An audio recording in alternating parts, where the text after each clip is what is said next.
You gave up a TV job to start a podcast in your basement. If that doesn't scream midlife crisis, I don't know what does. It was Championship Sunday here in Indianapolis. What's the mindset then coming in as a defending champion? I want to win. No, I want to win. The young lady over my shoulder, Caitlin Clark. Not the best looking guy. And I don't think anyone's going to sit here and say, Matt Randazzo was really good looking. What has this last month, 2 months, 3 months been like for you? It's an important fan base for the Fighting Illini, isn't it? It is. He turned 69 years young last week. He looked good, Coach. Oh, try it. Thank you.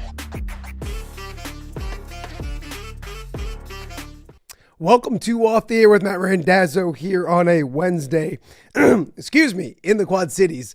Wednesday, November 19th. Thank you guys so much for being with us. If you couldn't tell, battling a cold. Good news is the voice is holding up. It actually gets better throughout the day. I guess I should talk to myself more around the house to get ready for the game, but or for the show, I should say. But we're ready to rock and roll. If you're watching us on YouTube, we thank you for that. We appreciate you for that. If you haven't subscribed, please do so ASAP. Getting close to 1,400 subscribers. Also, join us with the chat as well. The chat has been fun, especially the last couple weeks. So get online, chat with us, ask questions, all these kind of things as well. We're also live on X. X has been very, very good to us as well. So we appreciate that as well. We also are live, or I should say we're up on all the podcasting platforms as well. So Spotify, Apple, Podbean, iHeart, you name it, wherever you get your podcasts, you can check out Off the Air with Matt Randazzo. And also welcome to the viewers in Central Iowa that join us and watch us every weeknight at 7 p.m. on WHO streaming app.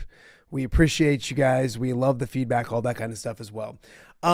Yesterday, we had a fun show. Nicholas Baer, former Hawkeye, former Bettendorf Bulldog, joined us to talk about Ben McCullum, the new look Hawkeyes, all those kind of things. So Nicholas was great yesterday. Also, new Galesburg coach Taylor Thiel joined us, of course.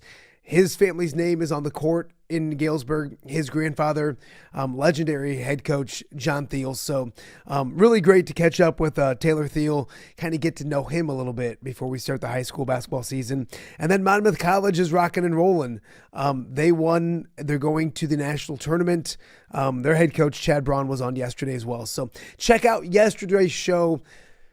But do that later. Don't do that right now because we got a lot to get to on today's show. Coming up in just a matter of moments, Jake Brend from the Cyclone Fanatic and Iowa Everywhere will join us like he always does on a Wednesday to talk about the Cyclones. Football, doing good. Basketball, doing really good. So we'll get to Jake Brend here in just a little bit. Also, Tyler Tachman will join us to talk Hawkeyes later in segment number one, or I shouldn't say segment, hour number one, excuse me. And then Ness Guess, our annual weekly Ness Guess, comes your way in hour number two as well. We'll also talk about tonight's big game between number 11 Alabama, number 8 Illinois, that game at the State Farm Center. So a lot to get to on today's show, a few news and notes. We mentioned it. Iowa, we'll talk that in a little bit. They won last night. They beat SEMO 99-70. Alvaro Fergueres, his best game as a Hawkeye, 16 points, 5 rebounds, 25 minutes. Bennett Sturts was Bennett Sturts, 15-9. Actually didn't play the whole game. Left the game with 7 minutes to go. They have a game on Thursday, so low minutes wise for Bennett. But he got 15 points. He shot the ball 6 times. Super efficient, leading the offense, all those kind of things. And then Brendan Hawson had his high season-wise in minutes with 20. Scored 9 points, probably played his best game. We'll hear from Ben McCullum about him because that's somebody that I've been wondering about and asking about the last couple of weeks is why isn't he playing more? He's the Kansas State transfer. You spend some money on him. He played more, probably a defensive thing, and I think he played better at that end. We'll talk to Tyler Tachman about that coming up in just a little bit as well. We mentioned Bama and Illinois tonight. We'll preview that in a little bit, but we start our day with our good friend Jake Brend, and we'll talk to him a little bit about what's going on with the Cyclones. I believe we will. Actually, we may not. I think Jake may be frozen. Yeah, Jake's not moving right now. So we're going to fade back and get out of Jake for right now and see if we can get him back on here. There he is. The internet is always important if you're going to be having an internet show. And I believe the internet is back up. I'm hoping. And I see him moving. So, Jake Brend, I see you. I hear you. I think we're all good, right? I think so. It just depends if it continues to be all good. It's one of those days, I'm telling you right now. In fact, it's one of those days I'm going to do this. See if this helps us out a little bit. It is one of those days. It doesn't look good outside. It's depressing. It feels like college basketball season, which is what I love. Yes, I think we're good. I don't think anybody on Twitter can watch us right now. I had to take Twitter away from everybody, but I think that's going to be okay because we got to see it for everybody else as well. So it's, the internet is very important when you're having a show on the internet. I don't know if you knew that or if that's a thing. It is. I'm not a very big technology guy, but it's very important. So we're rocking, we're rolling. Hopefully we can get things up and going. How are you, my friend? I'm good. It's the heart of crossover season right now. You're definitely feeling the effects of covering 4 teams pretty closely, and it'll be this way for the next month or so, and then we'll focus more on the winter sports. Yeah, no, it's a fun time of year. My question, I think, to start is, what do Iowa State fans care more about right now? College basketball or college football? It's probably college basketball, which is weird to say because Iowa State's still 6-4. They're still, very much alive for a 9-win season. That's only happened 3 times in the history of the program. I guess it goes to show how much Matt Campbell has raised the standard where fans expected more, and that's perfectly fine. I think Campbell would want it that way. But I certainly wouldn't say Iowa State fans are checked out of football season. It's just they play in the Players Era tournament next week. The heart of basketball season. There he is. I think you're good. I lost you for a second. Just a second. I think we're back. It's a rough go right now, but we're going to make it work. Jake Brend from the Cyclone Fanatic joining me right now on Off Day with Matt Randazzo. It's been months since I had internet issues. And of course, you had a nice, easy Wednesday talking with our good friend Jake Brend and everything goes astray. So, let's talk basketball because Monday was impressive and we both know that was supposed to be, and it was. Do you want to talk more about what it is, or obviously what's to come is more important because the games are going to get bigger and bigger here real soon for the Cyclones? Yeah, they got another cupcake sandwiched in between Vegas and Purdue. But other than that, you look at your next 6 games. St. John's, top 15 team. Creighton, not in the top 25 right now, but open the season in the top 25. We all know what Greg McDermott's program is. Then they'll play a 3rd game out there. If you look at the field, you got about a 50-50 shot of playing a ranked team. Then they'll come home. They'll play, I think, Alcorn State, whoever that is. And then they go to Purdue to play in Mackey Arena, and then it's the Cyhawk game. So these next 6 games are a part of what shapes your NCAA tournament. He's back. Jake Brend joining us right now on Off the Air with Matt Randazzo. I think we're good. I think we're completely good because as of right now, we're just taking this one step at a time and be keeping it very, very general and generic. Jake, when you look at this kind of stuff, there's been a lot of positives. What are the things Cyclone-wise that you're intrigued about over the next, you mentioned 2-3 games, the things that you question a little bit that you want to see when it comes to this basketball team? Yeah, I think the 3-point shooting is going to be streaky all year. Like through 4 games now. I think this is going to be a pretty average 3-point shooting team that has the ability when Mila Momcilovic is hitting shots, which he's going to do a lot this season, when he hits shots and they make 10 or 12 a game, I just don't see how they really lose. But they are more than capable of, like the other night, they didn't hit a 3 in the first half. They didn't hit a 3 in the first 15 minutes of the game against Mississippi State. So there are going to be cold spells from 3. The good news is Iowa State's shown the ability this year, even against Mississippi State, where they hit 4 threes. And All right, Jake, little football to talk to you about. The football team playing so much better after that victory. What was the vibe talking to those guys? And as we talked about last week, they got a great opportunity now to finish these things out, get to 8 wins. Let's start with Kansas. What was their vibe this week when you talked to them? yeah, it felt good to talk to the team finally off of a win. It just, everyone felt relieved, and everyone, there's never been any question of effort. There's never been any question of, oh, is the team checked out? No, they almost wanted it too bad. And that's maybe what led to some of the problems, some of the pressing. So it just felt good to talk to the guys, Matt Campbell, Taylor Mauser, and they weren't completely searching for answers. They're still searching for answers on how to fix the offense, and we'll see that on Saturday if they're able to do that. Jake, you look at Kansas. Tell us about Kansas. What do we know about them? What can we expect from them coming up? They're down compared to what they've been. I think everyone thought of Kansas when Lance Leipold took over as the worst job in college football, and it was.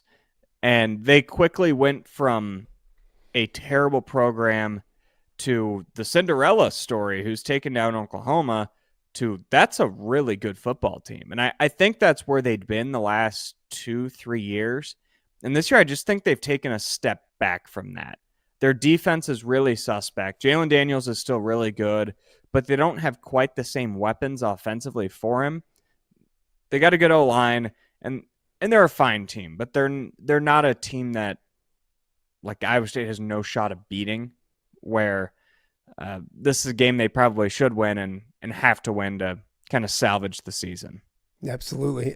Predictions for this football team moving forward against Kansas this weekend? It's hard. I'm going 30-21 Iowa State. I think the way Kansas is playing and the way that they struggle to stop the run, I think this should be the type of game where Iowa State is able to control the game run first. And Carson Hansen and Abu Salmon, the offensive line, they're playing their best football right now, regardless of the health status with Rocco Becht, how effective the pass game can be. I think Iowa State should be able to control this game on the ground, and their defense can do just enough to walk out of Jack Trice with a senior day win. Have you started looking ahead to bowl games and what it might look like and all those kind of things? Yeah, it's hard because these projections, especially when it comes to Iowa State, are almost always wrong, because when these sites do their bowl projections, they're like, okay, this bowl is the best game, so we're going to slot the best available Big 12 team, and you go down the list. What they don't realize is that's not exactly how the bowls operate anymore. It's who's going to show up, who's going to generate the most interest. And Iowa State fans have proven year in, year out that they will show up to bowl games.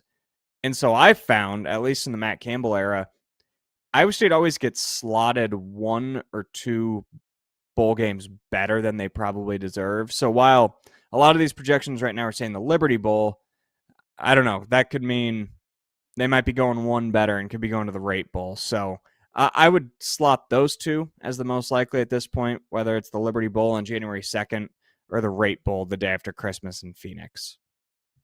When you look at this too, I want to talk a little college basketball before I let you go when it comes to other teams. Actually, let's start with the women real fast. Have you still gotten over what Audie Crooks did last week? And the you were there in person to see that, weren't you? I was. And I compared it to playing my dad in the driveway when I was 8. Yep. It was just impossible to guard. And right now, Audie Crooks is on another level. I think, well, one, I'm ready to see them play Drake on Thursday night. I'm ready for some tough competition. But I just think this team as a whole is playing. He gave up coaching defense. He handed it off to Billy. And it seems to be working right now because this is the toughest defensive team I've seen from Iowa State, and they're moving the ball well. They've got the best players, one of the two best players in the country. It's shaping up to be a special season at Hilton. No, it looked really impressive. That game with Iowa is going to be really good. I mean, people look at the boys and the men, I should say, coming up, and boy, that women's game is going to be really, really good coming up in December as well. College basketball tonight, Alabama and Illinois. Oh, yeah. Your thoughts on that game at the State Farm Center? Illinois beating Texas Tech last week. It's not a home game, but it's a home game for Illinois. Yeah. Really good matchup tonight. Well, on the surface, I like Illinois, but Nate Oates is a dang good coach, and he just lost a true home game to Purdue. So that's going to be a hungry Alabama squad. This game is going to be high scoring, high flying. Two of the best offensive coaches, two of the best offensive teams in the game. I'm excited for this one. It's if you look at the slate between this and then the UConn game, it looks like an Elite Eight slate. Like, it looks like we're turning on the TV for an Elite Eight Sunday. It's going to be a pretty good night of college basketball. Yeah, it should be a ton of fun. When is Iowa State's at 11 o'clock? Yes, 11 o'clock the next 2 weeks. I love it. I love it. So, Jake, well, thank you for dealing with the nonsense. So we're going to get this all figured out. But the beauty part is I can see you, and that's the plus of it. Tell people about Cyclone Fanatic, Iowa Everywhere. Pump that stuff before we let you go. Yeah, Cyclone Fanatic, you got to be there this time of year. Well, we've got the coverage from every game at Jack Trice Stadium, Hilton Coliseum. So if you just go and look at our YouTube channel, we've probably got 50 videos up since this weekend. It's wow. I swear we've got something going on every single day. So go and check out CycloneFanatic.com, Cyclone Fanatic at YouTube, and then Iowa Everywhere. It's that time of year to listen to two guys, Chris Williams, Chris Hassel. We've got so many topics going on between Iowa State, and I've of course got my Bigger Than 12 show where we break down the Big 12's chances of getting two teams in the college football playoff. No, it's awesome stuff. Go check it out. Jake, everything's going to be much smoother next week, but thank you for being the professional that you are and rolling with the punches as I deal with technology. I'll check with you real soon. Thank you, my friend. Awesome. Thanks, Dazzo. All right. We got more to get to here on today's show. Coming up after the break, we'll talk Hawkeyes with Tyler Tachman. He was at the game at Carver Hawkeye last night. We'll talk to him some basketball. We'll talk some football as well. And then there's a big commitment coming up tomorrow in the world of women's basketball. We'll check in on that and see where Iowa stands when it comes to Addison Bjorn and some other things straight ahead. You're watching Off the Air on a troubling and rough Wednesday, but we're making through it right here on OTA. We'll be right back. All right, be honest. Are you craving Hungry Hobo again? You know, that fresh sliced meat piled high on those amazing sandwiches, hot off the grill chicken and steak, with all those delicious toppings, the biggest and best selection of baked potatoes, or simply some waffle fries dipped in cheese. Well, now that Quad City favorite is even easier to get. Download the Hungry Hobo app today. Order ahead, skip the line, and earn rewards all at the same time. There's Double Points Monday and exclusive specials as well. With 12 locations in the Quad City area, it's Hungry Hobo, now even easier to find, but still hard to resist. Rafferty Funeral Home, dedicated to serving families in the Quad Cities since 2007. Hi, welcome. Here, come on in. An experienced staff plans each service to reflect the unique life and legacy of your loved one. Rafferty Funeral Home is proud to serve our community with dignity, respect, and compassion, helping you to celebrate your traditions and lasting memories no matter your faith, culture, or budget. Rafferty Funeral Home in Moline. Call today to discuss prearrangements.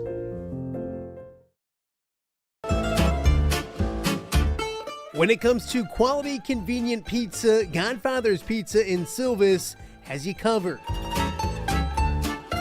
Featuring a beautiful dine-in area, delivery, and a carry-out window. Godfather's Pizza is that pizza you grew up with, not a convenience store. You see, at Godfather's Pizza, the dough is made fresh daily. That mozzarella cheese is shredded fresh and never frozen. And those toppings are abundantly piled high each and every time. Locally owned and operated since 2010, Godfather's is a huge supporter of local athletes right here in the Quad Cities. So come on by and check them out at 1211 Avenue of the Cities in Silvis. Order online at godfathers.com and reunite with that same delicious pizza you grew up with. Hey, Quad City parents, tired of this? Are you looking to take your next party, tailgate, or golf outing to the next level? You need Mobile Party Experience. MPX features 3 top-of-the-line party trailers equipped with all the amenities you need to party like a rock star. Smart TVs, Yeti coolers, JBL sound systems, grills, bathrooms, and much more. Mobile Party Experience is an experience like no other. Check out not to be on X, but I don't think X can handle all of us all the time. So we'll get it up there eventually, all those good things. But thank you for doing this. We got a lot to talk about. We can talk about men's basketball, women's basketball, football, you name it. Where do you want to start? Let's start with the men.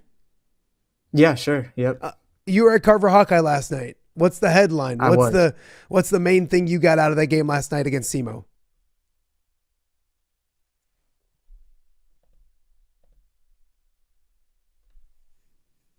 Each game by double digits. So it's been, I think, just the way that Iowa has won these games, and it hasn't been against the greatest competition, but they've won them very comfortably. They've barely trailed at all this season. And I think maybe the thing that's impressed me or has been a kind of a pleasant surprise about Iowa so far is the way the offensive has played. There maybe was a perception of, hey, Ben McCollum coming from what he did at Drake, like this was going to be kind of maybe a boring offense or, kind of a boring style to watch compared to what Iowa fans were used to under Fran McCaffrey. But I think really it's been the opposite of that. They're averaging almost 90 points a game. They're shooting better than 40% from three. The way that they move the ball offensively is fun to watch, even if they're not playing at the fastest pace. So that's been one of through 4 games, the way that Iowa's offense has played. It's been pleasant surprise, and it's been fun to watch. Tyler, you look at it, and we can talk about Bennett Sturts like we always do. I think 15 points, 9 assists. He shot the ball 6 times. Like, he finished with that stat line. He shot the ball 6 times, efficient, all those kind of things. It was probably the others that I want to talk more about because Fulgaris with his best game as a Hawkeye, Hassan, his best game as a Hawkeye. I think when this thing was put together, we knew about the Drake guys and we knew Cooper Koch was coming back, but it was the other toys or pieces that maybe they got through the portal that we've been kind of waiting to see a little bit. Was that the best performance from the 2 transfers from a school not named Drake that Iowa got last night? Yeah, I think there's definitely an argument for it, and it's quite a luxury where you're bringing the reigning Horizon League Player of the Year off the bench in Alvaro Fulgaris. And, I mean, he's playing honestly like a starter. Iowa basically has 6 starters at this point, and the Ben McCollum's rationale to it, I think, actually makes sense. It's that so Alvaro Fulgaris doesn't get in quick foul trouble, right? So you're kind of able to manage things a little better where it might, if he starts, gets in quick foul trouble, then it kind of might disrupt what I was able to do a little bit, but you can manage that a little bit better when you're bringing him off the bench. But that's quite the luxury to have that firepower off the bench. And then Brendan Hassan He just has a lethal shooting ability basically anywhere in the gym. He has Caitlin Clark type range. And if he gets going, he's a guy that can totally change the complexion of the game and bury a team with his shooting. And I think probably defense is the area that he's going to need to continue to improve to earn minutes. But 10 deep, and that's not talked about Tate, who hype. He was signed with Drake. I mean, we didn't know exactly if he was going to play much or any of a role as a freshman, and he looks like he could be a pretty steady contributor for the Hawkeyes. So this is, as Ben McCollum kind of figures out this rotation, figure out who's going to play what minutes, there's a lot of weapons, and some of them are off of the bench. And what I also like about it is that what Ben McCollum can bring off of the bench is these guys have different skill sets to each other. Like if you need defense, Cale Combs is a guy who can supply that at the point of attack. Trevin Yorok can be a distributor as a big man. You can bring Brendan Hawson who can shoot. Alvaro Fogueras has that versatility as kind of a stretch four. So these guys have different and complementing skill sets that I think can be really valuable, especially when you get into Big Ten play and you're going to have to maybe deviate to different styles to beat different teams. Tyler Tachman joining me right now and off the air with Matt Randazzo. Tyler, I want to play a little bit from Ben McCollum last night because you mentioned bringing in Fogueras off the bench. He's played a lot of guys. He's had that luxury to do so because of the fact that he's playing maybe lesser competition right now. Eventually, it's probably going to be pared down. And you asked, I believe it was you asked this question about what he normally likes to do. Let's take a listen to Ben McCollum, and I want to get your thoughts. Yeah, I thought he was good defensively tonight. I'd have to go back and watch the film. I thought he does a good job. Yeah, we will. I think it'll change eventually. Not right now, but it'll change. I don't know if it'll change for Thursday or not. We'll see once I watch their film. Are your teams, how deep do you usually go? I know you've said sometimes you just play as many guys as you feel like you can play, but do you go 10 deep, like historically in the past? Or Historically, if you look consistently throughout the years, 6 or 7. So Did I just say that? Yes. Gosh, I hate that thing. Yeah. Well, your question got the laugh of the night, but and I hate that thing too. He's going to play. He's eventually going to pare this thing down, isn't he? And then if they do make a change in the starting lineup, is it simply bringing Alvaro in earlier and starting him, or what are your thoughts on how this thing may look a month from now? I think they've gotten off to good starts in every game. So if Iowa continues to start the game well, I don't see a huge reason to change the starting lineup. Now, if they start to get off to slower starts and that becomes a reoccurring theme, then maybe I could see them changing it. But right now, I don't see a major reason to change it. And I think here's what I think is that how Ben McCollum could use this depth is that maybe he's not going to go 10 deep every game against Big Ten competition, but maybe it's Trevin Yorok might play 20 minutes against a Michigan State who's going to go with bigger lineups.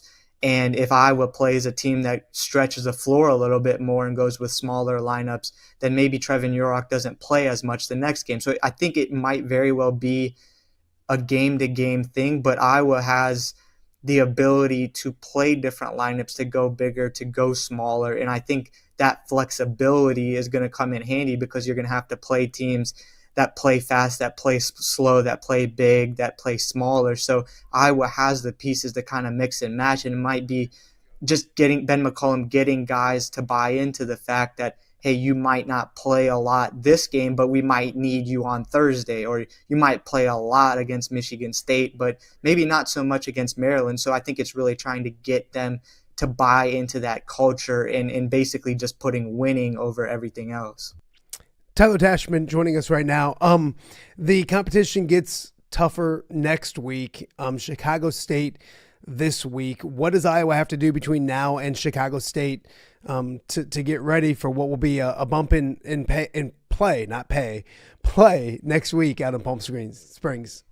Stay healthy. That's probably the biggest thing, is you just want to get through the Chicago State game healthy. I mean, the first 4 games of Ben McCollum's tenure, I don't think you could have drawn it up much better. I mean, it's been pretty impressive. It's been pretty smooth. The one thing I'm interested to see is like this team hasn't really dealt with like game pressure, like serious game pressure yet. They've had big leads. It hasn't, they had a smaller lead against Western Illinois in their second game of the season, but I mean, they've really been in control. So I'm interested to see when the first major adversity this team faces, how they're going to respond to it. And that might very well be in California playing against Ole Miss, a team coached by Chris Beard, who took Texas Tech to the national championship a few years back when they lost to Virginia. But that's a high-level coach. I'm interested to see that coaching matchup between Ben McCollum and Chris Beard. But there's a string of games here, and you get in, they'll either play Utah or Grand Canyon after Ole Miss. But after that,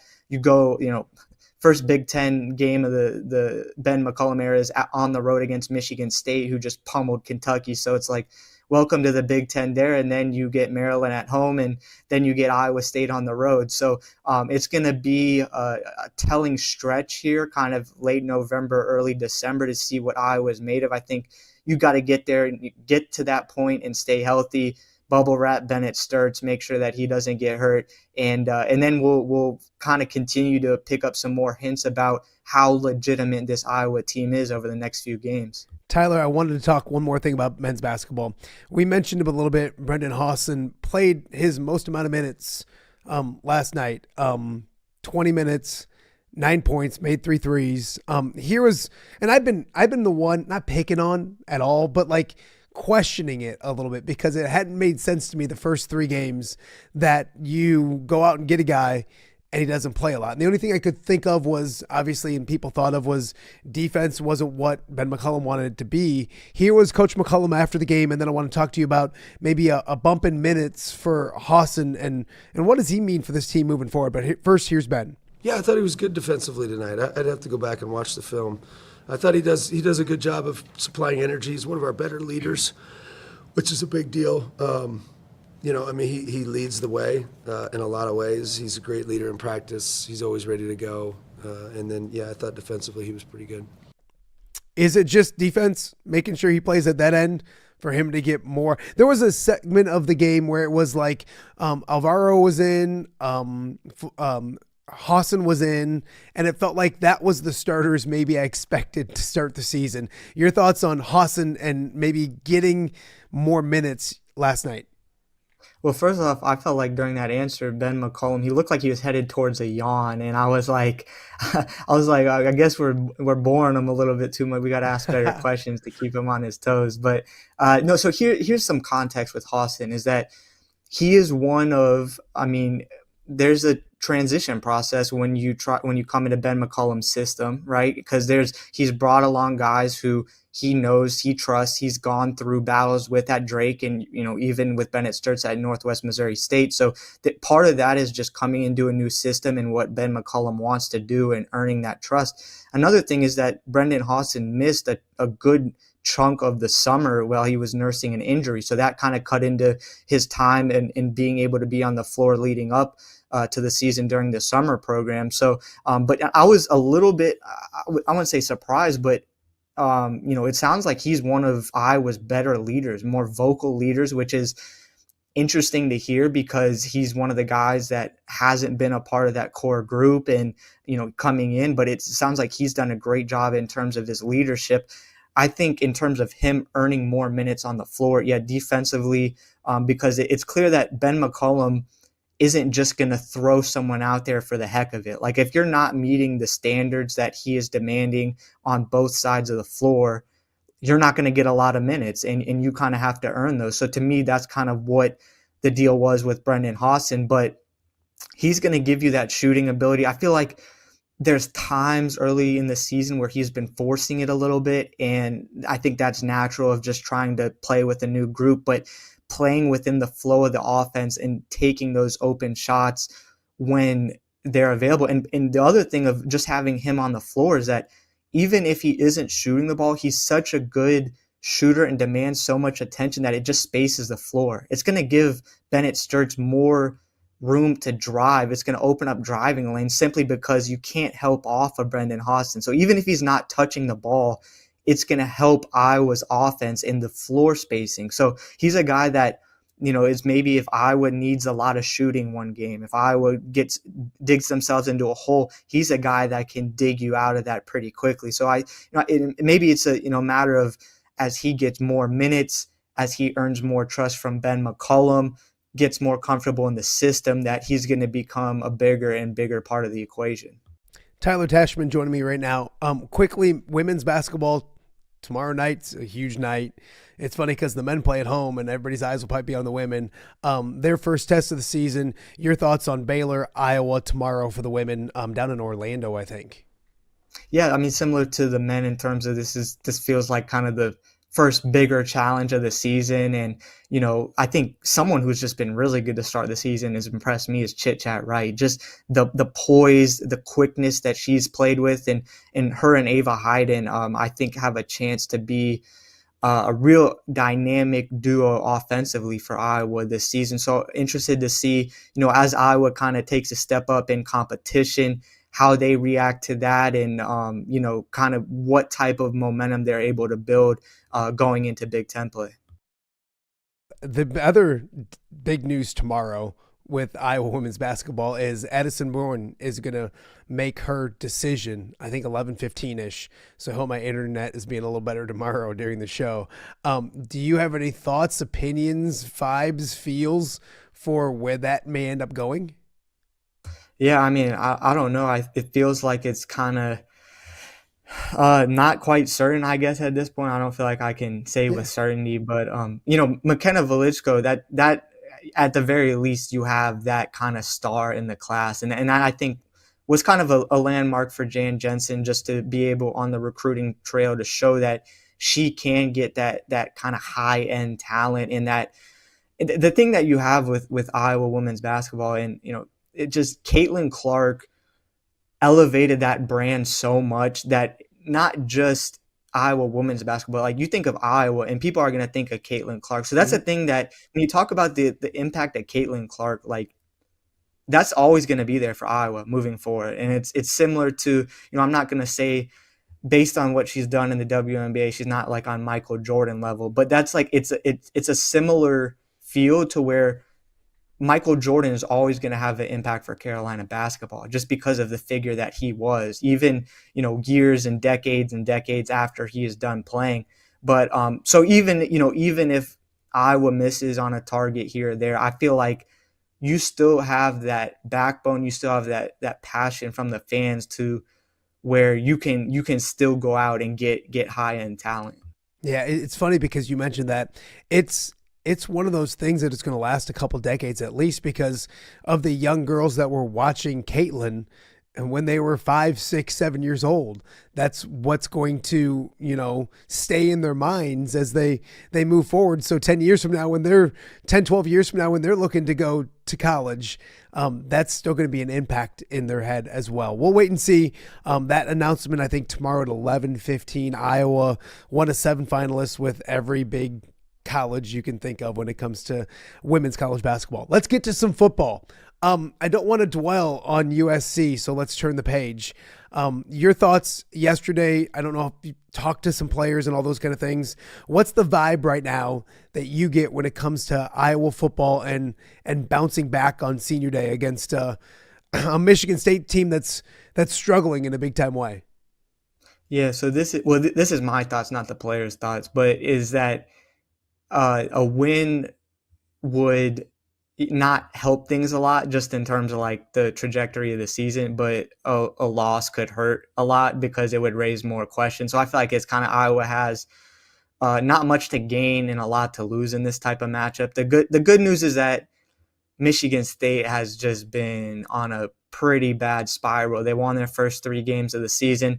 Since then, they've lost 7 in a row. 6 of those 7 have come by double digits. So and it's a coach that is facing some pretty heavy criticism now in terms of the forward the future trajectory of the program. So my sense is that, look, you have 3 games left of the regular season.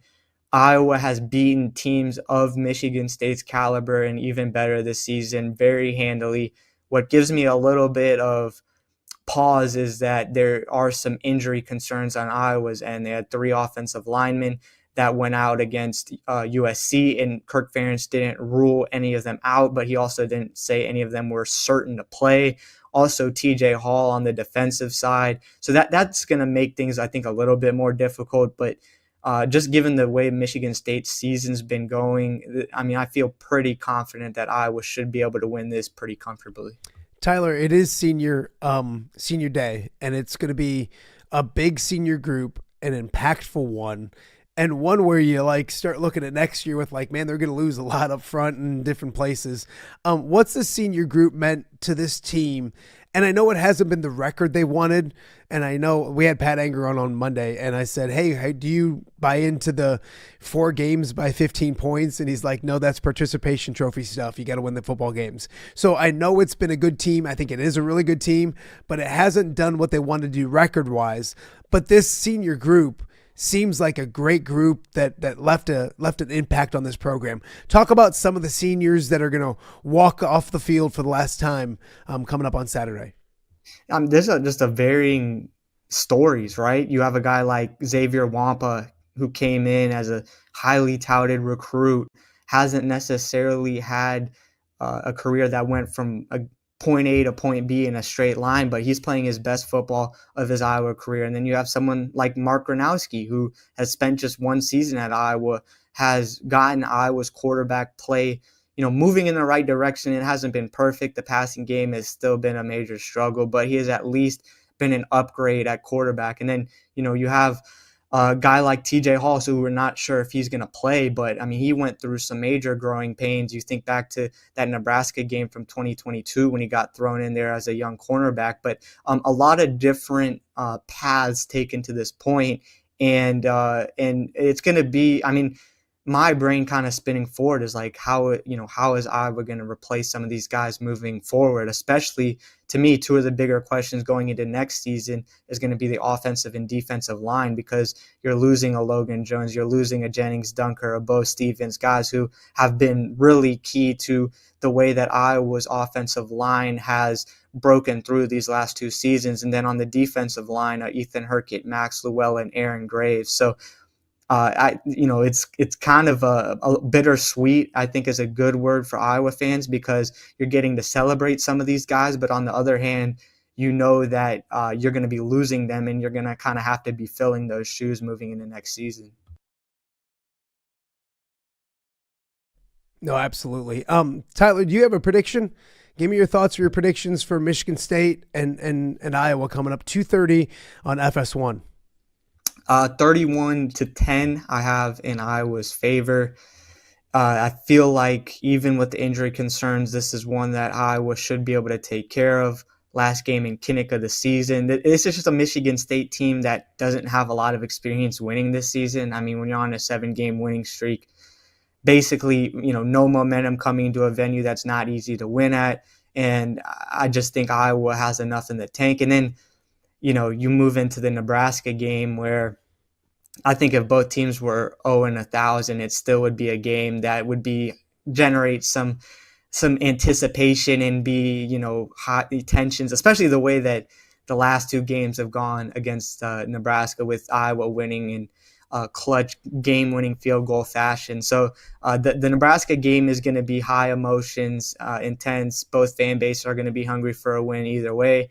I think you can get yourself to that point without having more questions and eyebrows raised by taking care of business this weekend.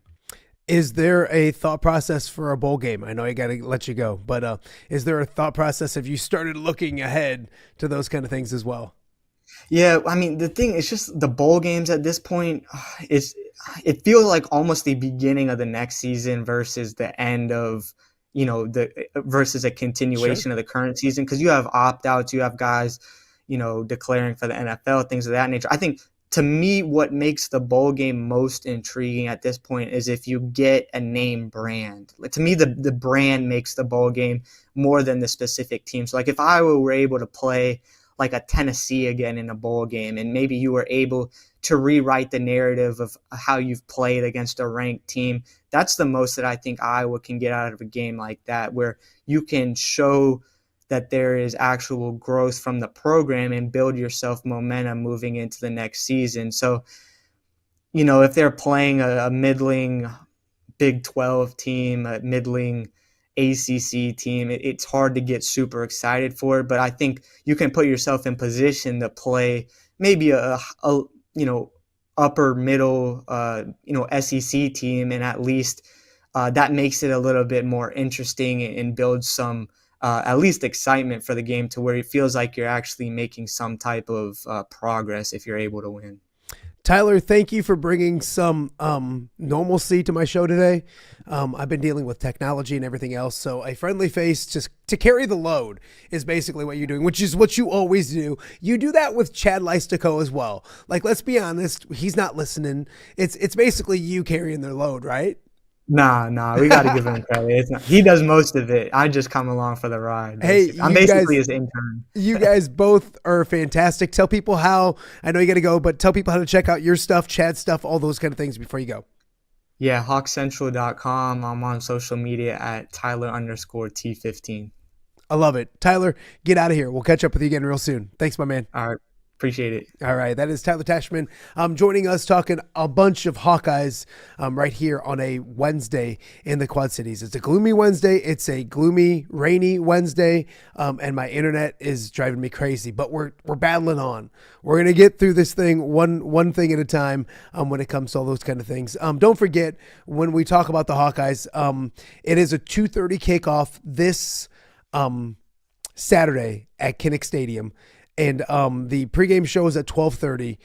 It's at Kraus Family Plaza live. Come join us. Excited about it. It should be another fun, fantastic show. We'll have the honorary captain. Pat Anger will be down there. We talked to Caden Weegan.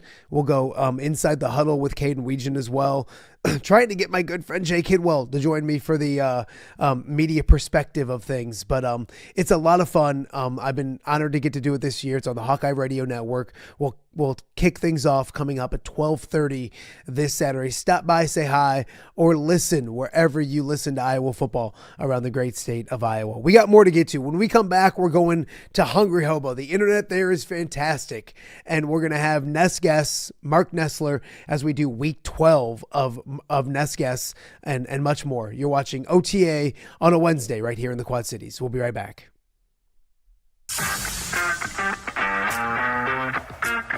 Are you looking to take your next party, tailgate, or golf outing to the next level? You need mobile party experience. MPX features 3 top-of-the-line party trailers equipped with all the amenities you need to party like a rock star. Smart TVs, Yeti coolers, JBL sound systems, grills, bathrooms, and much more. Mobile party experience is an experience like no other. Check out my-mpx.com or call 563-514-1470 and book your mobile party experience today.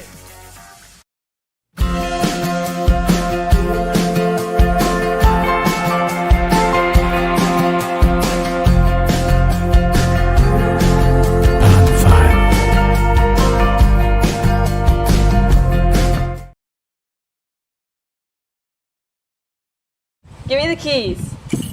Learning to drive can be stressful for both the student and, yes, the parent as well. Relax. There's an easy way to avoid the stress. Skiles Driving School in East Moline has been helping new drivers hit the road with confidence for over 20 years. Whether you're a teen earning your first license or an adult looking for behind-the-wheel training, we've got you covered. Their certified instructors are patient, experienced, and use modern vehicles equipped for safety and comfort. From classroom instruction to real-world driving, we make learning safe, affordable, and even fun. Call 309-278-0098 or visit skylesdriving.com. Skiles Driving School. Get in, buckle up, drive your future forward. Welcome back to Off the Air with Matt Randazzo here on a Wednesday in the Quad Cities. Of course, Wednesday means Ness Guess. And he's the best Ness Guess maybe ever. Probably the only one. I mean, well, I'm just saying this past week. Well, oh yeah, was the best Ness Guess maybe 2 ever. weeks in a row, I've topped the contest. I'm like, Go on, of all Ness. the entries, I got it because this Oh, is the yeah. first time ever. Like in 37 years of then and Yeah. now this year, I've never beaten all the contestants 2 weeks in a row. Yeah. And I've done that last week and now this week. Tied. Yeah. But still, I'll take a tie any day. Oh. I mean, I don't care. Well, about we that. had I 6 don't- different, and when we we had was 2, yeah, just a yeah, little we like had that. 6 different, and I swept the board. Now I wore an Air Supply hat because I kind of feel like you're on life support. Oh, so I looked at it, and we have this is week 12. Yeah. We go through 17, so we're gonna still 17 or have 18? 18. 18, Yes. yeah. So So we 12, still have 13, 14, 15, 16, 17, 18. 7 weeks left. So I just got I can't get carried away, but I need to start getting 2 or 3 a week. Yeah. 2 or 3 a week. Yep, 2 or 2 or 3 3 a week. And I don't know if I'm going to do that. Boy, but it's tough. before we get rolling and start talking about games, we are at the Rock Island Hungry Hobo. Thank you, Hungry Hobo. Thank you to Hungry Hobo for sponsoring not just off the air, and they have from the jump, which is Yep, awesome, yep, but then that's also great. the Ness Guess contest. We're always here.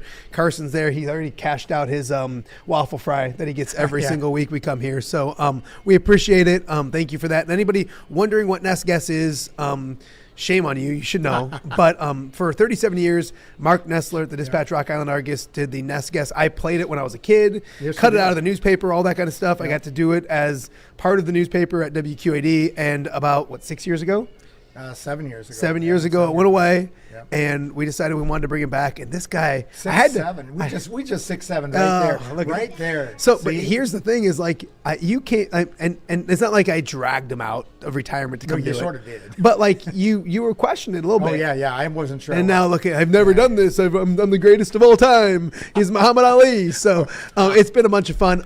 We had the most entries Yes. of the entire season. We love This is that. great. Let's continue to keep doing that. Yep. It's simple, plugging easy to away. do.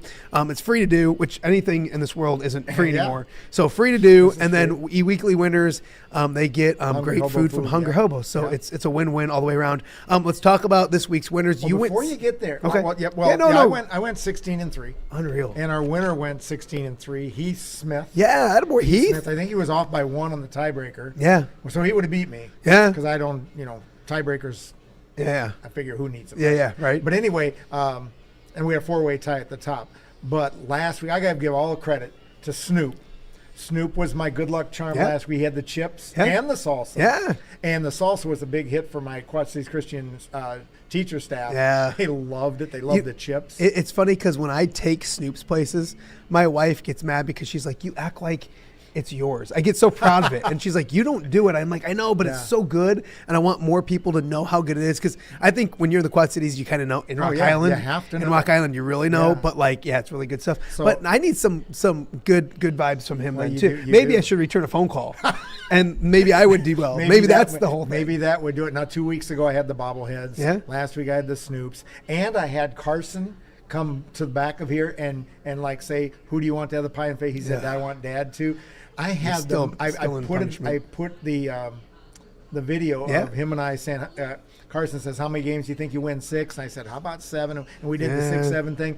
I had the most views I've ever had on social media. Isn't that great? With that, yeah. So Carson, props to So, yeah, you. maybe we'll bring him up. He wants Oh, to I be on need him again. now. Now he Maybe has- yeah, towards it's the a end must. we'll get Carson up here. So, sometimes Carson doesn't know the right thing to say. Sometimes, so I don't know where he gets. Yeah, look at no, I don't. Yeah. So anyway, So this week I've got a couple items Yeah. that I have. I had to bring in something. Now Uh-huh. I'm so superstitious. I had to bring in something. So I brought in 2 things that I got from the Chuck Long Sports Auction. This one here is from the very first Chuck Long Sports Auction I went to. It was a Bob Greasy autographed football. I have no idea why I bid on it. I have no idea why I wanted it. for the kids. For the kids, I guess. I mean, I'm not a Dolphins fan. I'm not a Greasy fan. Yeah. I am a Peyton Manning fan, but that was later. Yeah. So anyway, I got it.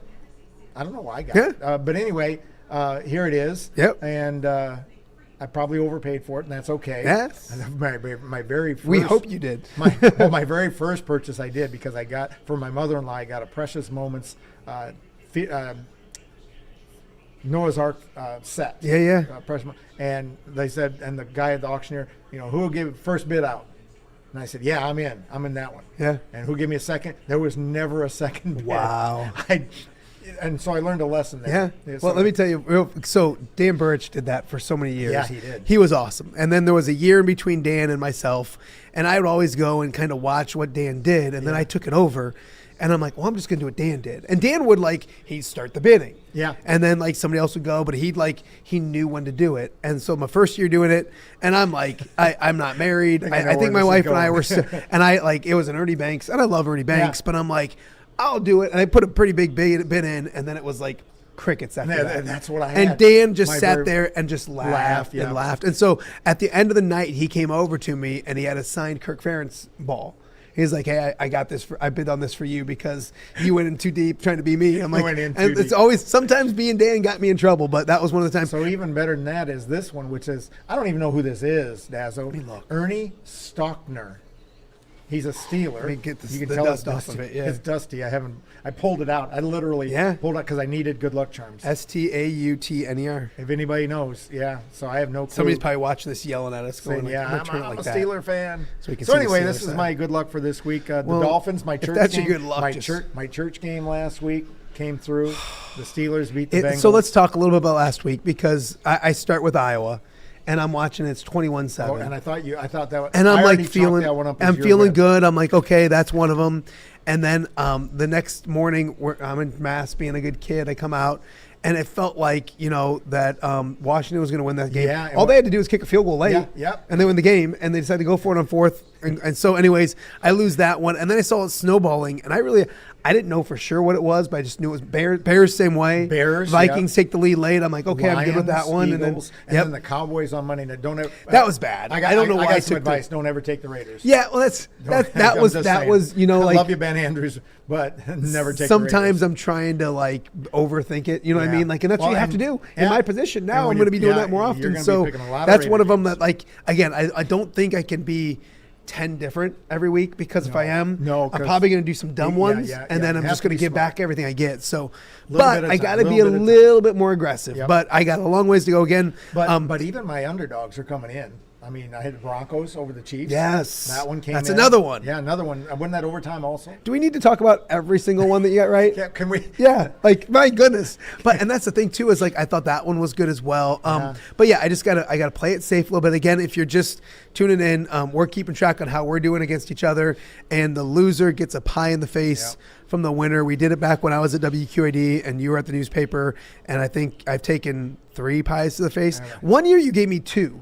Yeah, I still don't understand why. I think it's because my wife and your wife were spectators. Yeah, and I think they both wanted. They thought to share. They thought you would look good in pumpkin. Well, let's or not lemon get, meringue. I hope all 4 of my kids don't want to help this year because then I'd have 4 pies in my face. So hopefully we don't do anything. I know Carson wants a piece. Oh, of that. He wants it so bad. Look at him. Look at him. We'll talk to you in a second, little dude. So this weekend, and again, congratulations, Heath Smith. Outstanding job. Yeah, nice. And thank you everyone for getting in. I got a little bit better with the emails again. So when you see that email pop in, and then it's super easy. You go to my social media, you go to Ness's, you click the link. We'll get it out everywhere we can, and join us because it's been a lot of fun. And I'll go places and people will be like, hey, I got the Ness Guess and this happened or that happened. Awesome. So that's cool as well. So that's cool as well. So, all right, this week, a brand new week. I got to just, I told myself, I gave myself a pep talk, and just like when my team's basketball-wise are getting killed at the half, I say it's 0-0.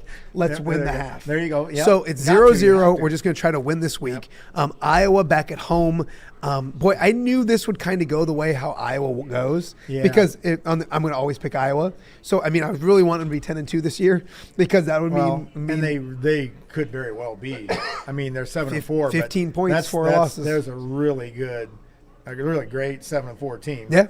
Yeah. I mean, certainly I think they'll be a good bowl team to watch. What I really want to do is and I was going to ask you about this. Might as well ask it on while we're doing the show. I don't know what we do with Black Friday because that's a really good game, Iowa, Nebraska. Ooh. But I don't want to have the deadline early. We almost can't. Can't do it. So we'll talk about it. We'll figure it out. I've come up with that before, and I've tried to finagle, and it doesn't I don't think we do it. No, I don't think we do that. We'll find some. But first things first, Iowa back at home against Michigan State. I'll let you kind of go through this one real fast. Well, I just think that I just said that Iowa is much better than what their record shows. And Michigan State, I think, they haven't won a Big Ten game. No, they haven't won a big game yet. They haven't won a Big Ten game. And maybe I'm thinking maybe like if I can get back into Iowa's good graces by picking them, I might Don't get let 'em one. in. I might get one of those nice jackets. Don't let them in. Don't let them in. No, you're on. So I'll pick Iowa on the hopes that some like Iowa administrator hears this and gives me one of those nice Hawkeye jackets. Yeah, well, because that was really nice one that you had. Yeah. It cost you a game. Yes. Because I didn't have one, you had it. I didn't pick Iowa, you did, and I won. Yeah, So. I won't wear that nice jacket when I get a pie in the face. That's the thought kidding. process. No. I'm gonna say Iowa and big. I think I Iowa think it big. feels really good, and I think they kind of. There's about 2 weeks of frustrations that they're gonna take out. The spread is 17. Yeah. Over 17. I think they cover that if that's the case. All right, but there you go. Yeah, all Iowa all the time. How about this one? Illinois 7-3 on the year. Brett Bielema going up to Wisconsin. Wisconsin's been a train wreck, but they won 2 weeks ago against Washington. They did. And then And last Illinois week, lost to Washington. they were only down 10-7 at the half against Indiana. Oh, They but lost they got 31-7. smoked, yeah. But, I mean, if you do comparable things, I mean, True. Illinois lost to them 63-10. Wow. So I'll let you go first, but and it's at night at Wisconsin.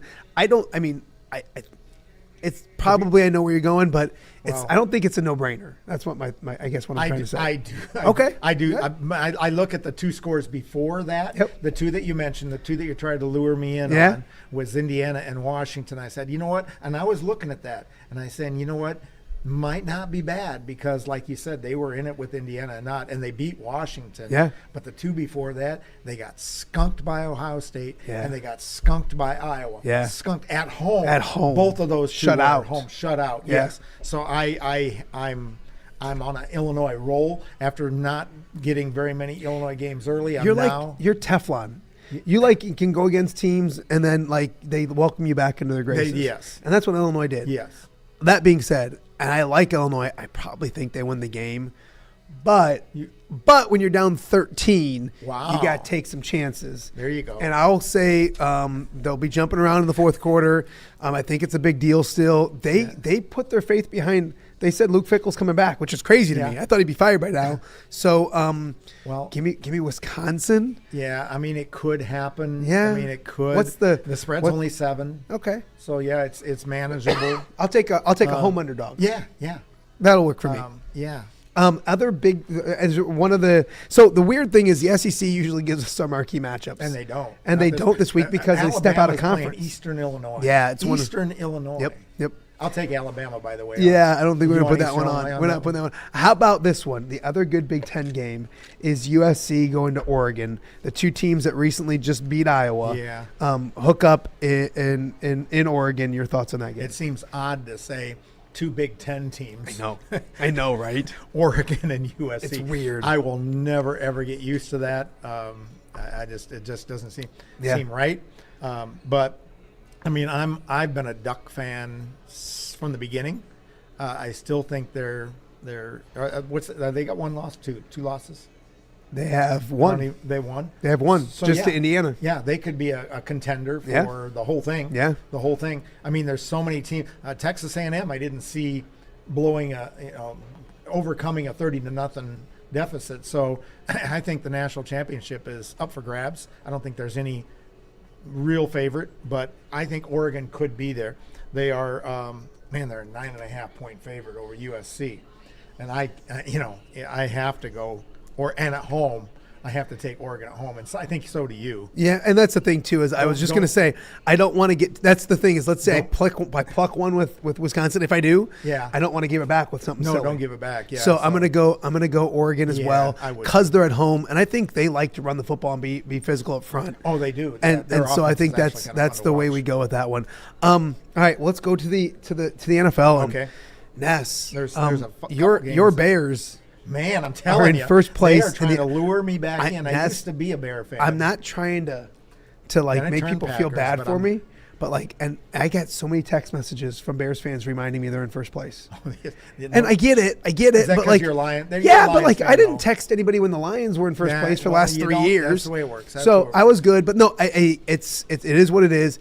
They figure out a way to win. And remember, we talked last week about where they can wind up, and I kind of said this was a game they have to win. Yeah. They have to win. And the fact that they did, and the fact that they're in first place really doesn't mean anything Yeah, the goal is not to be on first base on November 18th. Yeah, exactly. But hey, I'm not saying that in a bad way. Enjoy it, all that stuff. So they now go back. And this home. next one is kind of the same thing. It's a coin toss. Yeah. It's a winnable game. It's a win. How about this? Aaron Rodgers broke his wrist.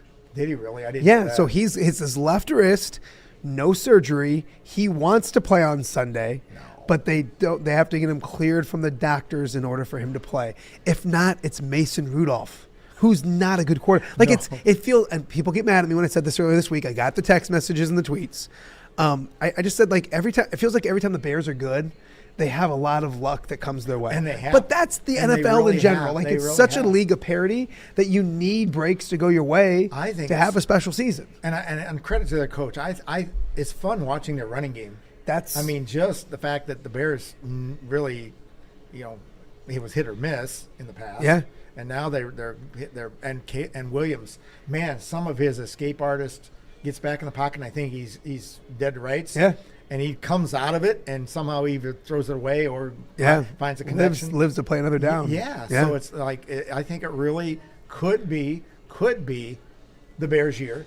I think again, they have to win this week. Yeah. And then we'll see what happens after this. Because then it gets really, really tough. And it's not really tough. It's not the Lions don't have an easy schedule. The Packers don't have an easy schedule. Yeah. So like it's not like they get. I mean, the Lions do get Dallas at home, the Giants at home. They do get a few that they should get help. They have their next 3 at home. The Lions do. The AFC so hopefully they East can get is back the on Eagles line. and nobody else. Yeah. So you have one team there. The South with the Falcons, Bucks and nobody else. Panthers. Yeah, that's crazy. Don't discount. I discounted them from the beginning. Yeah. And they're making. Was it Young? Yeah. Is that their court? Yeah. Yeah. 400 something yards. Yeah. Crazy. Yeah. And actually, the Falcons was the game. One of the 2 NFL games that I lost. And I had thought that the Falcons would win. And the pass interference calls late in games are just driving me nuts. And the Lions didn't deserve to probably win. They didn't play good enough to win. But that one, did you see the one against the Lions? Yes. Like, you have to see something in order to call it. That's what I don't get. That's like, you have to see it. And it's not like, what did you see? And it's not just that game. It's like the It's all Falcons, over the same place. thing. It's Yeah. all over. Yep. And I don't know. It's just driving All me right, nuts. so anyway. Bears at home against the Steelers. Well, I'm a big Bears fan now. Yeah, probably no. I mean, we don't know about Aaron Rodgers, but well, yeah, and I didn't know about Rodgers. I've been stuck in a I feel like I bubble. should pick the Bears just so they lose because I care more about them losing in life just because I'm a Lions fan than anything else. Well, but I'm gonna say this. I think, and honestly, this is what I just told you is what it is. He wants to play. Yeah. I think he somehow figures out a way to crazy. play. It's his left wrist. Yeah. So it's not his throwing wrist. Yeah, but he can go down. Oh, I get it. I get it. know, You I put don't some, get it. and it's a he's 40 fracture. and he's 92 years old. I know. So I think don't- he's like 3 years older than you. Pretty Something like that. So with that being said, I'll take the Steelers. Well, I need to make up. I'll take the Really? Steelers. Yeah, I'll pick up some I didn't ground. see that coming. I'll pick up some ground. I'll see if I can. Or are you just packing me on this whole Rodgers thing, like trying to make me feel? No, Okay. I don't think the Would you do Bears. that? I don't think the. I'm just you and me talking here, so I don't get in trouble. I don't think the Bears are that good. I do. I just think that really they're barely beating bad teams. I really think. Now it's going to get me in the butt. It's going to bite me in the butt. I don't- when like they come back and they like last game of the year they play in Chicago. See, here's the thing. Lions, and they're going to beat us. You could actually have the Bears win this week and be okay as a Lions fan because of the stretch that's coming up. Yeah, I hope. mean, really. I mean, a tough month coming up. Yeah, they go Green Yeah, Bay, yeah. Green Bay, Philly, Green Bay twice. San Francisco, who looked a ton Detroit, better. Detroit. So, anyways, that I think the one they have left that's a layup is Cleveland. Yeah. At home, but Yeah. their defense is really good. Yeah, but Cleveland is. I mean, they're starting Shedeur, they're Sanders, starting and to- yeah. No, I get you. I get you. Cleveland is a tough. So team this, we'll this keep week. that one different. We'll do Browns and Raiders. What- The Browns play the Raiders this week. Oh, jeez. Where's Packers this The week? Packers are. Where are the Packers? Are they? They're at home against the Vikings. We gotta do that one as well. Okay. Green Bay. So Minnesota. I think Minnesota's roster's better than the Bears roster. Wow. I think J.J. McCarthy's not very good. Well, that's true. Which is a big part of the roster. I That's get true. it, but I think their defense is good. I think their wide receivers are good. I think their offensive line's good. I watch it all, and I'm like, I get mad that the Lions lost to J.J. McCarthy at home. I get so mad about it. Yeah, and I watched him against the Bears, and he makes so many dumb decisions. Yeah. He's just not a good decision Yeah. maker. I don't know what else is out there. Yeah. I mean, his arm is okay, but his decisions are dumb. Yeah. Yeah. So I think I'll go first. I think Green Bay at home, their defense is really good. I think they feast off of turnovers from JJ, and they win this one pretty easily. I think so too. I mean, I just can't see. I can't see the Packers. The Packers have to win. So right now it's Bears, Lions, Packers. I think the Vikings have fallen off the cart. And I wouldn't mind seeing them go away. All three of those teams could be playoff teams. Yep. As long as they can take care of business outside of themselves. Yep. And I think there's a way to, like, I would rather, and Bears fans, they don't have the Vikings again. No. But as a Lions fan, they play the second to last week of the year in Minnesota. I'd much rather have them not care about football. and like, not care. you know, maybe resting people, maybe, hey, JJ's got a bad foot. We're going to make sure he's okay for next year. So that's my thought process. We got to do one other. There's no reason Packers to. as well, by the way. Yeah, there's no reason to talk Lions and Giants. They Right. should come back home and Giants are really bad. and play well. Although Jamison, Stop. he looked okay. No, I agree. What's the best game? What is the of the best week? game? Is it Tampa Rams? Browns and Raiders. Yeah. How about? I should have done Indianapolis and Kansas City. Why don't we do that one? Okay. Yeah. Sure. Because that is a big one. Kansas City can't go to 5-6 on the year, can they? We'll keep the trend going. Have I heard that before? Yeah. I wonder what is the line? Is Kansas 3.5. Kansas City 3.5. 3.5. Jeez. All right, I'll let you go first with that one. You want That's me to go first? I can go first. I'll let you go first because I don't want to see where you're. I might give you a break and go opposite. I like the Colts. I've liked them since Pat Anger played there. Yeah. And Dallas Clark and Bob Sanders and all those. I always kind of feel like Taylor is probably a front runner for MVP. I think they have to win more games. Yeah. But he's in the hunt. He has to be in the talk. It's not about winning the AFC West anymore. It's about making the playoffs for the Chiefs. Yep. I think they're that desperate, and I can't at home. What time? It's still a noon game at home. Yep. Give me. I might as well go down with the ship. Give me the Chiefs. Might as well go down. Like Iowa State. I went down on that ship. I am Kansas City. I've been going down on that ship, going against the Bears. So I might as well stay with it. I actually had picked the Chiefs, but there's no way I'm going to pick the Chiefs right now because I just want to have some fun. Yeah. When you're up by 13, I mean, you can. You're like at the casino and you got house money right now. You got a little house money. So I and Taylor and Jones, Indiana's Jones. Yeah. I just enjoy. The Chiefs have been on top for so long that I'm kind of enjoying the fact that they're not. Yeah. I really love the fact that the Broncos held their ground. I credit the Snoop. I mean, his chips pulled me through. Yeah. But maybe Chuck Long's stuff here. Let me have some aura here. Kids. It's for the kids. It's for the kids. See, for the kids. Yep. And I donated because of that. And I have no idea why I have these, but now I do. Yes. Now I do. There's a reason. There's a purpose. It's for the Colts and the Chiefs game, and I'm going to take the Colts. Okay. I'm going to take the Colts. All right. I have no idea why. Taylor. My boss name was Taylor. Jerry Taylor. I've heard so many. I knew him a little bit. I heard so many great things about that guy. You really have never.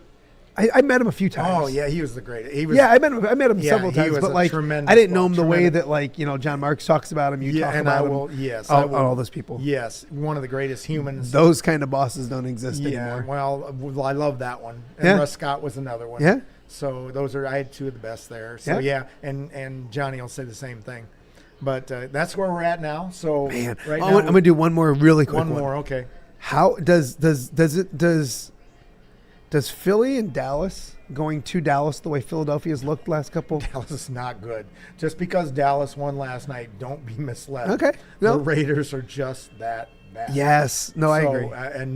And they did not start CeeDee Lamb or Pickens. They didn't start either one. Which was weird. And they never said why. I don't think, at least as long as I listened, they didn't say why. But then they came in and they starred. Yeah. They actually did well. Dak Prescott had a great day. But I think the Eagles I was going to see if I could. Playing. I was going to see if I could convince you of a little Dallas after going home. I do think the Eagles are due to lose eventually because their defense is super good, but their offense is. What do they have? They got the Bears coming up on Black Friday. Oh wow! There you go. In Philly though. Yeah, but I don't know if and this is no offense to the Bears offense, but I don't see them putting up too many points. They just held the Lions to 9 and the Packers to 10. Oh, that's or true. less than that. Yeah, What was yeah. the Packers 7? Yeah. I'm trying to find it real quick. So that defense is just really, really, really Eagles good. schedule. Here we go. Schedule after the Bears: Chargers, Raiders, Commanders, Bills, Commanders. Oh, that's a Bills maybe. Bills maybe, but Commanders, Raiders. Yeah. Chargers look horrible last week against the Jaguars. The road goes through the Philadelphia and the NFC. I really think it does, Which is good because the Lions weren't going to beat them twice in a row. So now they'll I save the think- one for when it counts. You know what? Hopefully. I think how the Bears do at Philly will tell you a lot about the chances that anyone else has going to Philly in the playoffs. Yeah. I mean, that just makes too much sense. I think that makes too much sense. Those 3 games for the Bears. I think it's Green Bay, Detroit. And no, it's Green Bay, Philadelphia, Green Bay. San Francisco. But they go Green Bay, yeah. Philadelphia, Green Bay. Yeah. Kind of in that order. And I think the first 2 on the road. Yeah. So they go see Steelers, 2 on the road, and then back to Green Bay at home. I think they can beat Green Bay once. I think they can beat Green Bay twice. Ooh. I'm just saying, and I'm not. I used to be some good come back good here with views your and stuff. non-Detroit Lions colored Yeah, shirt. he's wearing his little uniform and stuff like that. No, it's okay. So why don't you, All right, come here, before buddy. we leave, why don't you give us a 6-7 with Ness? All right, ready? Ready? What are we going to say here? Do you think a win by 6 games over your dad, or how much? 6 or 7. Oh yeah, 6, 7, 6, 7. Oh, the Thanks, 6, man. 7 stuff. I All love right, that sneak kid. out of here. Get it. He'll be back next week. He'll be back next week, is what he said. Yeah. And you know those Randazzos, they get a little attention. They think they're the best. I love it. Thank you guys for taking part in this. Thank you to Hungry Hobo once again for sponsoring it.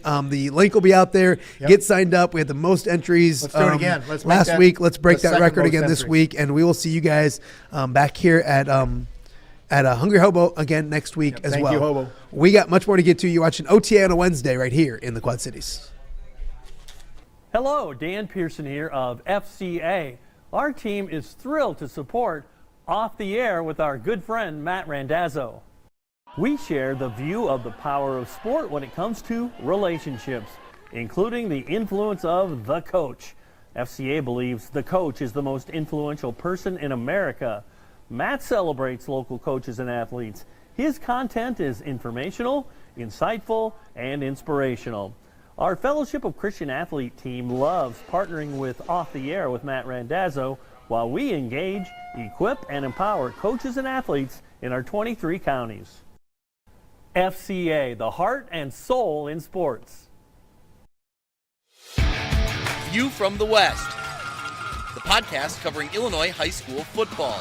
It's going to be a hard-hitting game. It's going to be great football. Weekly analysis and reaction from around the western side of the state of Illinois. This is the game we had circled when the year started. Follow along on YouTube and subscribe wherever you listen to podcasts. It's big-time football out there tonight, and I know we can play big-time football. View from the West. We got you covered.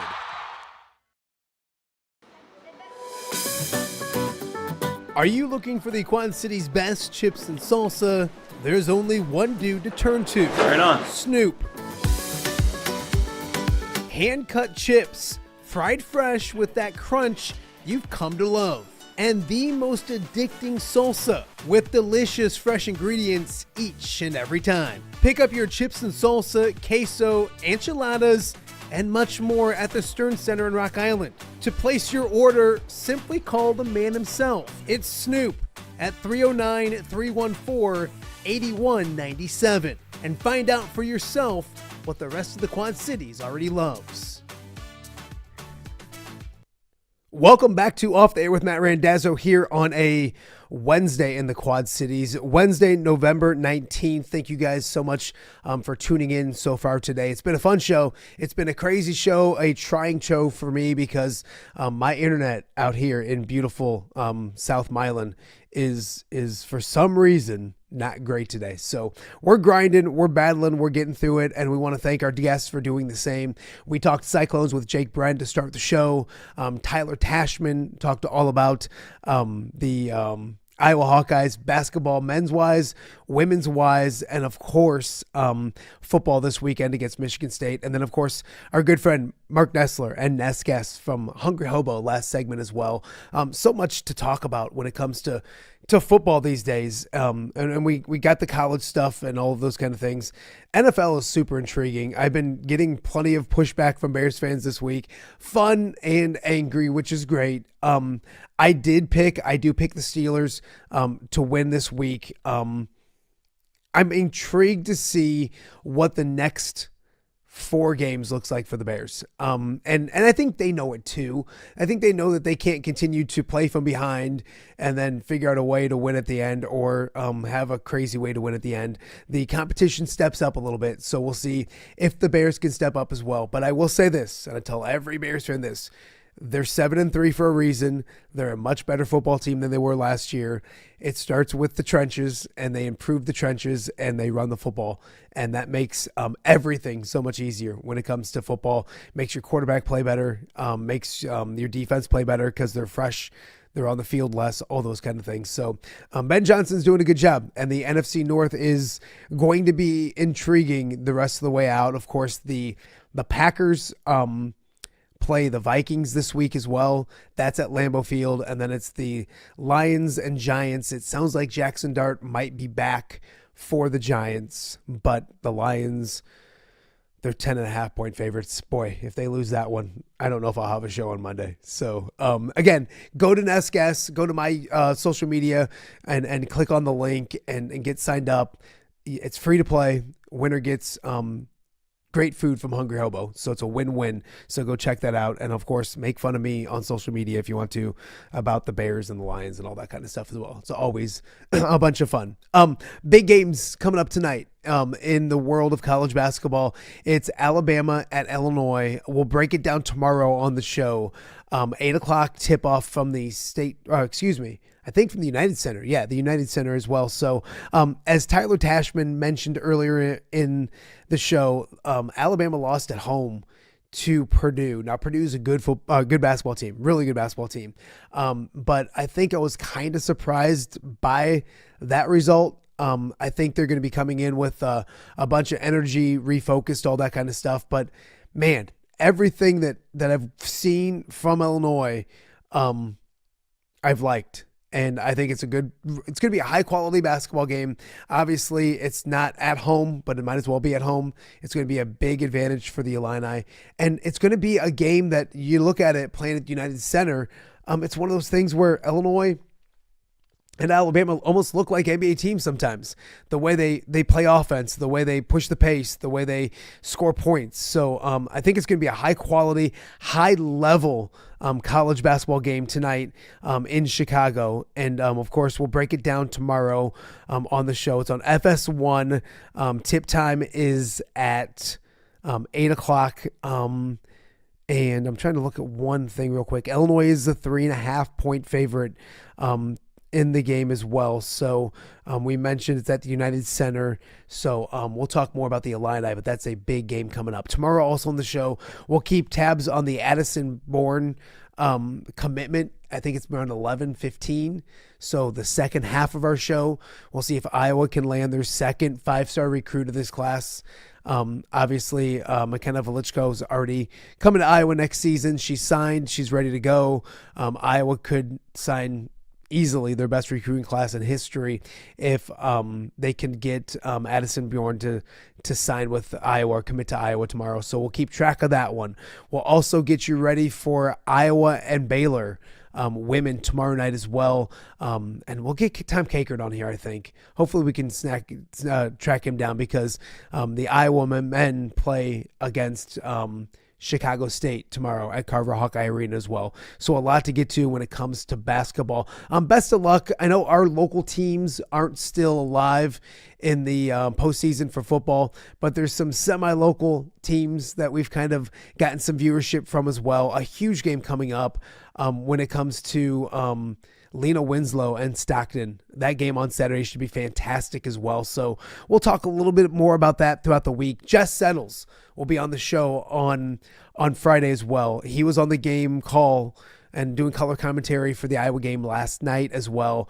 One of the best in the business, really, really good human being, and somebody that has that tie between what Iowa's been for so long. Obviously played under Dr. Tom, saw every era that came through it, knew the Fran McCaffrey era well, and now sees a new era with Ben McCullum as well. So we'll get his thoughts on not just the Hawkeyes, but the Big Ten as a whole, because he's got a great perspective of all of that as well. So Jess Settles coming up on Friday's show as well. If you missed the shows earlier this week, yesterday we had Nicholas Bear joining us from Ankeny, Iowa. That's the new hometown of Nicholas Bear. Him and his wife just moved and bought a house there. But Nicholas Bear, great perspective from him. Galesburg's Taylor Thiel, and also Monmouth College's Chad Braun all join us on the show. On Monday, we had Pat Anger, we had John Marks, we had several other guests on Monday as well. Monday was a bunch of fun, so a lot to get to when it comes to what you missed on Off the Air. Go back, check it out. It's been a good week as well. I apologize for the internet problems. We survived. We got through it. It may be a little shorter than usual, but we're going to get things fixed and figured out. We'll be back with another episode of Off the Air with Matt Randazzo coming your way tomorrow. Thanks for watching, and we'll talk to you guys again real soon.